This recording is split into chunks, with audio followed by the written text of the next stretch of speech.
Let's take a look at some of the defining properties of waves. I've got these wood blocks set up here to create a barrier. I'm going to take a straight edge and send waves at it, and you should be able to see they're bouncing off. This is known as reflection, bouncing off a boundary. If I send the waves directly at the barrier, they bounce right back. If I send them at an angle, they bounce off at an angle. So here the waves are coming in this way, bouncing off that way. If I send it at a large angle, they bounce off at a large angle. This is known as the law of reflection. Whatever angle they come in at, they're going to bounce off at the same angle on the other side. Let me adjust these. So now I'm going to create an opening. Here's the opening in the blocks. I'm going to send plane waves in. Look what happens on the other side. Can you see over here,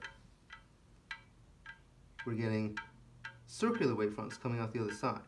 Let me try from the other side, see if you can see even better.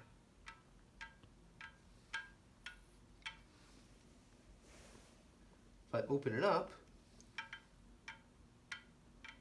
we're getting a little bit less of the diffraction. The idea here is the waves are bending around both sides, spreading out on the other side, and only waves can do that. The barriers should be blocking the wave, but the wave is getting through, bending around both corners.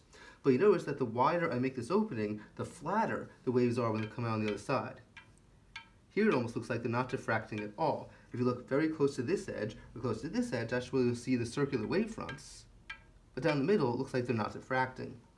We need the size of the opening to be relatively small to really see the circular wavefronts on the other side.